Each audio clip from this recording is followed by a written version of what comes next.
It's June 13th, 2014, and this is your weird, wacky, wild Fortean Slip news.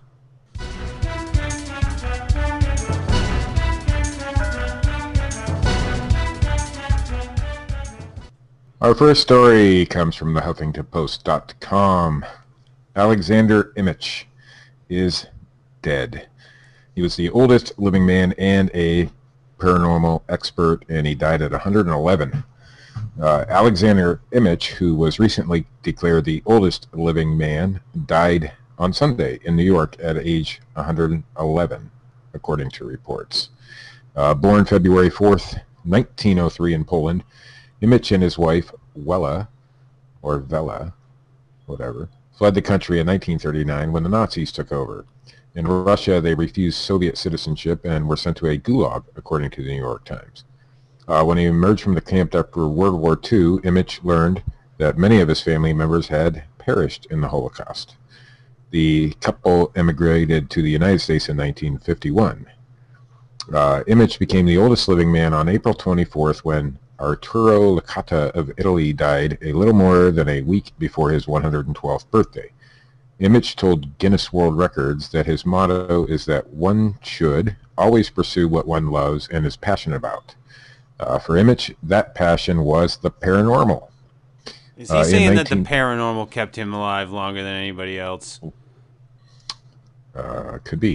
In 1995, at the age of 92, he published a book on the subject called Incredible Tales of the Paranormal, documented accounts of poltergeists, levitations, phantoms, and other phenomena.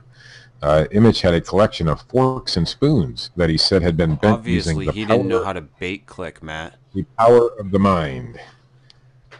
He spent 111 years pursuing the paranormal and one day catching it. The power of the mind is the forks and spoons that he had, also known as macropsychokinesis. He said, I watched ordinary people doing that. Imich, who had a doctorate degree in chemistry and spoke 5 languages, even tried to persuade his fellow scientists that the soul survives after the death of the body.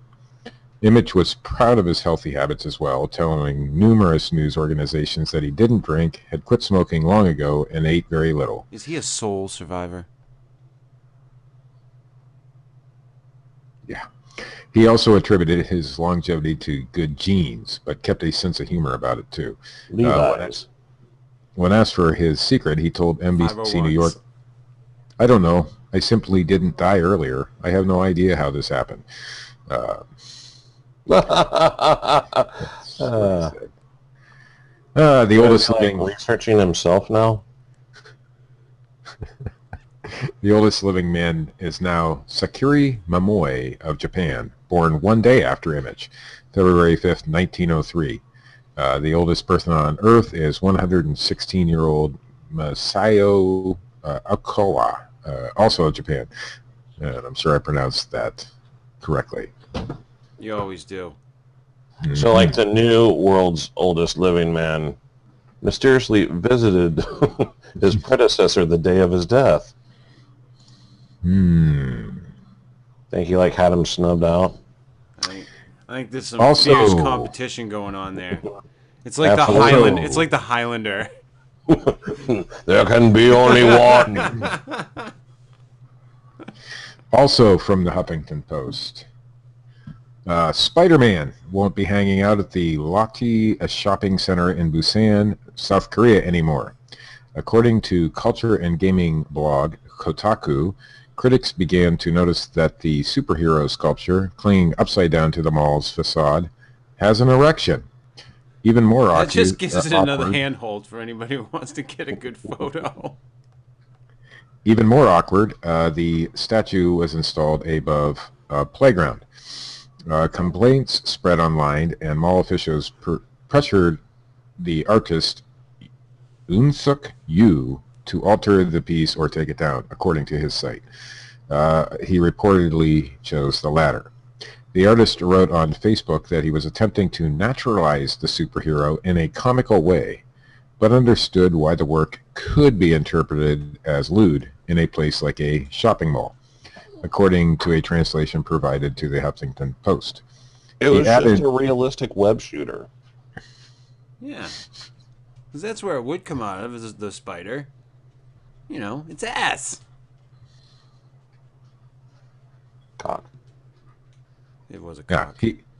Yeah. Mommy, why is Mrs. Rogers riding the SpiderMan sculpture? He added that he was disappointed, but would reach the public with better work next time. The installation had been up for about a year. One pop culture blog couldn't resist poking fun. Is it his spider sense tingling, or is he just really happy to see you? Well, the picture of the thing, though, he's actually inverted, facing outward on the wall. So he's like upside down, like thrusting his hips forward, and there's this spider cock. He's just like pushing his cock forward, presenting it. Yeah. It's like he wants it framed. If his hands technically should be out, like framing his cock. Yeah. He should like be forming an X, doing that whole thing. From themirror.co.uk,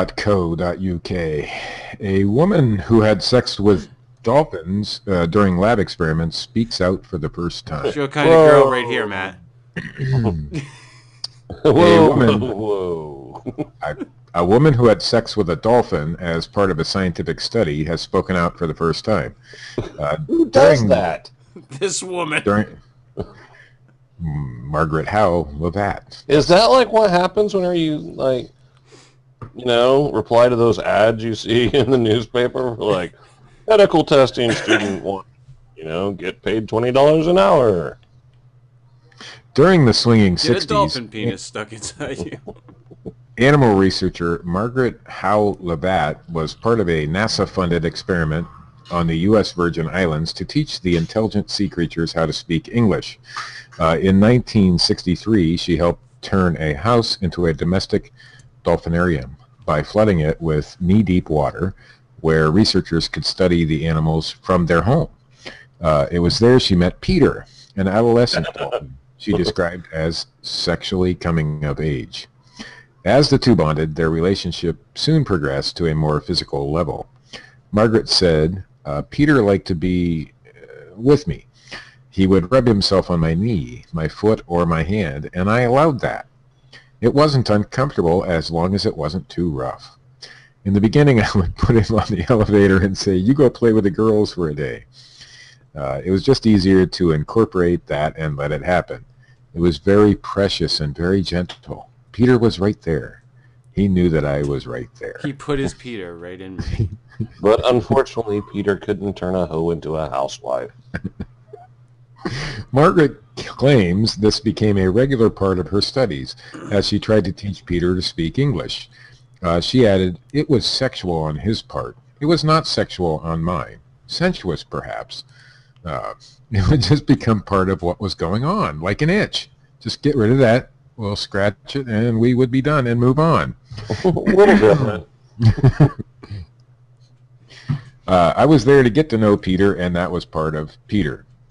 But what started with 60s idealism would spiral into darkness of the decade. The experiment would end in tragedy, and for years after, there would be rumors of the dolphins suffering drug abuse with LSD tests. What the hell were they doing? If you're trying to get a dolphin to fuck you, then you might need to give it some drugs. And a scandal over the nature of Margaret's relationship with Peter.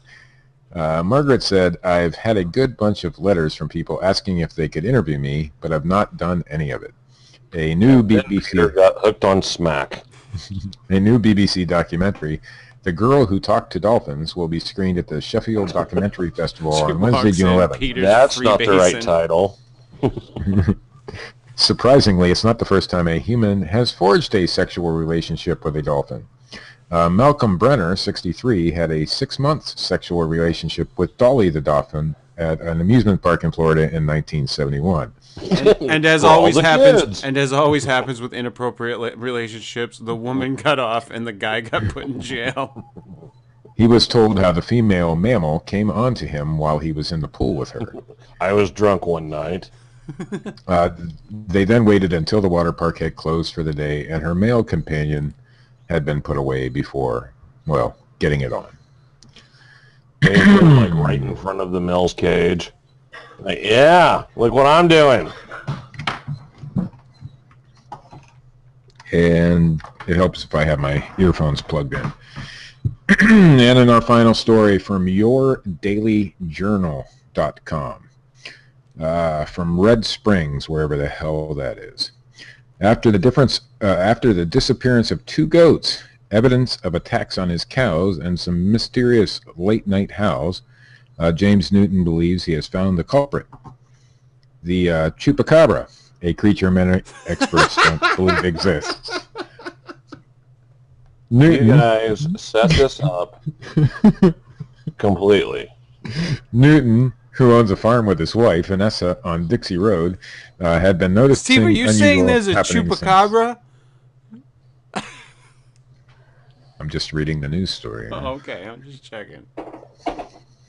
Had been noticing unusual happenings since taking over the land more than a year ago, including the unexplained loss of 2 goats in December, and discovering his cows with bloody ears that he believes were evidence of a creature trying to bite the animals. On Monday morning, coyote. I know a Chupacabra hunter. It's a good thing too. I believe this is in Texas. So, on Monday morning, Newton said his wife alerted him to what she described as the ugliest animal you'd ever seen behind their house. The creature, which they believe may have been killed by the couple's German Shepherd, was 2 feet long, had short, dark gray hair, a long, thin tail, protruding teeth, and, according to Newton, an uncanny resemblance to a creature popularly known as the Chupacabra. Chupacabra? Looked somewhat like a hairless dog? A mangy fox or coyote, if you will? I looked it up on the internet before I called anyone, and sure enough, if you look it up online, you'll see this looks exactly like the Chupacabra people have been spawning, Newton said. What do you know? On the internet, a man actually shot one on his porch. Chupacabra is a Spanish word that literally translates to goat sucker. Reports of the creature can be traced back to Puerto Rico in 1994 when 8 sheep were reportedly attacked and drained of blood. Since 1994, a consensus has been formed on how the creature supposedly looks, among those who have claimed to have caught the creature in the act. And that, fellas, is the news. Except for the Chupacabra story. That was my favorite story. Listen, Matt, are you saying that the Chupacabra is not real? I'm not saying the Chupacabra is not real. I'm just saying nobody has seen one or provided any evidence of one as of yet. Hey, and the one Chupacabra hunter that we know, he doesn't think about the Chupacabra. Not at all. Never. So that SpiderMan thing was up for a year before anybody... Shut up!